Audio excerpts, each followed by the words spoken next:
할렐루야. 안녕하세요, 성도 여러분. 성경 읽어드립니다의 박충현 목사입니다. 하나님은 우리를 사랑하시되 끝까지 사랑하시는 분입니다. 그 사랑을 말씀을 우리에게 허락하심으로 나타내셨습니다. 오늘도 말씀을 나누면서 하나님의 그 사랑을 함께 깨닫는 시간이 되기를 간절히 바랍니다.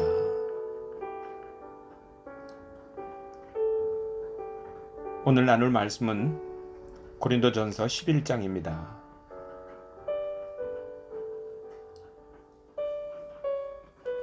내가 그리스도를 본받는 자가 된 것 같이 너희는 나를 본받는 자가 되라. 너희가 모든 일에 나를 기억하고 또 내가 너희에게 전하여 준 대로 그 전통을 너희가 지킴으로 너희를 칭찬하노라. 그러나 나는 너희가 알기를 원하노니 각 남자의 머리는 그리스도요 여자의 머리는 남자요 그리스도의 머리는 하나님이시라. 무릇 남자로서 머리에 무엇을 쓰고 기도나 예언을 하는 자는 그 머리를 욕되게 하는 것이요 무릇 여자로서 머리에 쓴 것을 벗고 기도나 예언을 하는 자는 그 머리를 욕되게 하는 것이니 이는 머리를 민 것과 다름이 없으리라.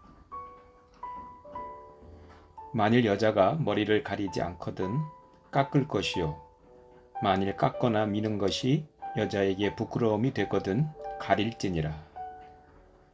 남자는 하나님의 형상과 영광이니 그 머리를 마땅히 가리지 않거니와 여자는 남자의 영광이니라. 남자가 여자에게서 난 것이 아니요 여자가 남자에게서 났으며 또 남자가 여자를 위하여 지음을 받지 아니하고 여자가 남자를 위하여 지음을 받은 것이니 그러므로 여자는 천사들로 말미암아 권세 아래에 있는 표를 그 머리 위에 둘지니라. 그러나 주 안에는 남자 없이 여자만 있지 않고 여자 없이 남자만 있지 아니하니라. 이는 여자가 남자에게서 난 것 같이 남자도 여자로 말미암아 났음이라. 그리고 모든 것은 하나님에게서 났느니라. 너희는 스스로 판단하라. 여자가 머리를 가리지 않고 하나님께 기도하는 것이 마땅하냐? 만일 남자에게 긴 머리가 있으면 자기에게 부끄러움이 되는 것을 본성이 너희에게 가르치지 아니하느냐? 만일 여자가 긴 머리가 있으면 자기에게 영광이 되나니 긴 머리는 가리는 것을 대신하여 주셨기 때문이니라. 논쟁하려는 생각을 가진 자가 있을지라도 우리에게나 하나님의 모든 교회에는 이런 관례가 없느니라.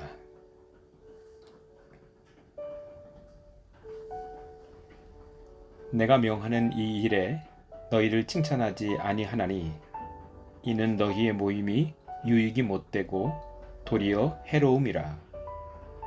먼저 너희가 교회에 모일 때에 너희 중에 분쟁이 있다 함을 듣고 어느 정도 믿거니와 너희 중에 파당이 있어야 너희 중에 옳다 인정함을 받은 자들이 나타나게 되리라.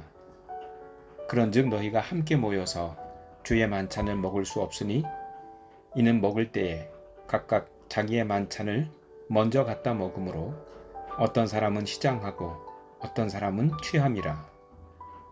너희가 먹고 마실 집이 없느냐? 너희가 하나님의 교회를 업신여기고 빈궁한 자들을 부끄럽게 하느냐? 내가 너희에게 무슨 말을 하랴? 너희를 칭찬하랴? 이것으로 칭찬하지 않노라. 내가 너희에게 전한 것은 주께 받은 것이니 곧 주 예수께서 잡히시던 밤에 떡을 가지사 축사하시고 떼어 이르시기를 이것은 너희를 위하는 내 몸이니 이것을 행하여 나를 기념하라 하시고 식후에 또한 그와 같이 잔을 가지시고 이르시되 이 잔은 내 피로 세운 새 언약이니 이것을 행하여 마실 때마다 나를 기념하라 하셨으니 너희가 이 떡을 먹으며 이 잔을 마실 때마다 주의 죽으심을 그가 오실 때까지 전하는 것이니라.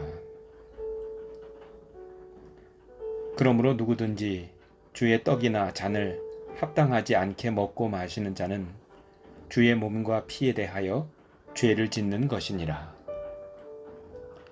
사람이 자기를 살피고 그 후에야 이 떡을 먹고 이 잔을 마실지니 주의 몸을 분별하지 못하고 먹고 마시는 자는 자기의 죄를 먹고 마시는 것이니라. 그러므로 너희 중에 약한 자와 병든 자가 많고 잠자는 자도 적지 아니하니 우리가 우리를 살폈으면 판단을 받지 아니하려니와 우리가 판단을 받는 것은 주께 징계를 받는 것이니 이는 우리로 세상과 함께 정죄함을 받지 않게 하려 하심이라. 그런즉 내 형제들아 먹으러 모일 때에 서로 기다리라. 만일 누구든지 시장하거든 집에서 먹을지니 이는 너희의 모임이 판단받는 모임이 되지 않게 하려 함이라. 그 밖의 일들은 내가 언제든지 갈 때에 바로 잡으리라. 아멘.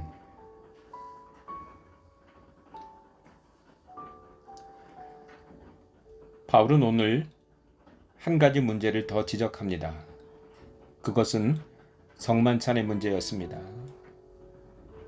오늘날의 성만찬은 제도적으로 정교하게 다듬어져 있지만 바울 시대에는 성도들이 함께 모여서 식사 모임을 하여 먹고 마시고 헤어지는 것이 바로 성만찬의 전부였습니다. 그런데 이런 그저 먹고 마시는 것에 무슨 문제가 있을 수 있었을까요?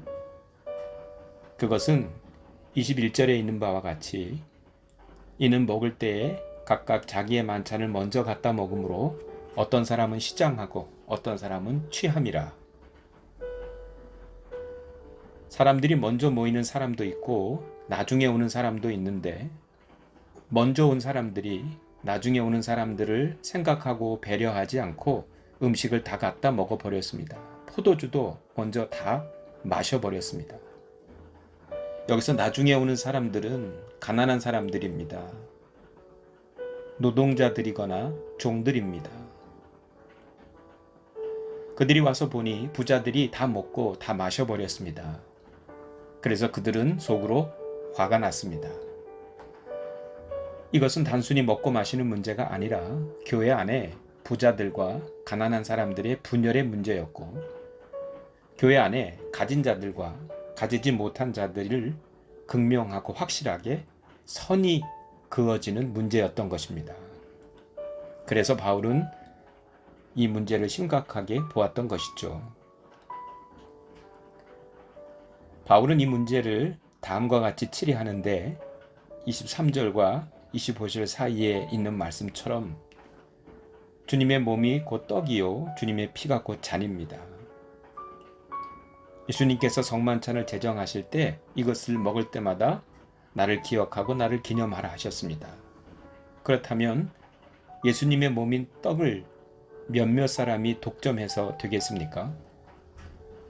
예수님은 온 세상 모든 인류를 위해 몸을 찢으셨고 피를 흘리셨는데요. 여러분, 먹고 마시는 것은 아주 사소한 문제일 수 있습니다. 하지만 이 문제는 인류 역사상 가장 큰 문제 가운데 하나였죠.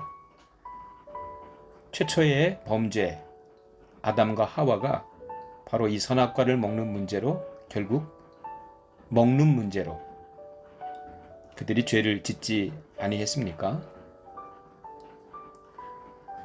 우리는 어떤 사람들입니까? 우리가 성도를 대하는 태도, 이웃을 대하는 태도, 그것은 나누고 배려하는 태도입니까? 이것이 바로 우리의 믿음의 수준을 결정하는 것입니다. 바울은 이렇게 결론을 내리고 있습니다. 33절 이하에 그런즉 내 형제들아 먹으러 모일 때에 서로 기다리라. 만일 누구든지 시장하거든 집에서 먹을지니 이는 너희의 모임이 판단받는 모임이 되지 않게 하려 함이라. 성도 여러분, 오늘도 승리하세요.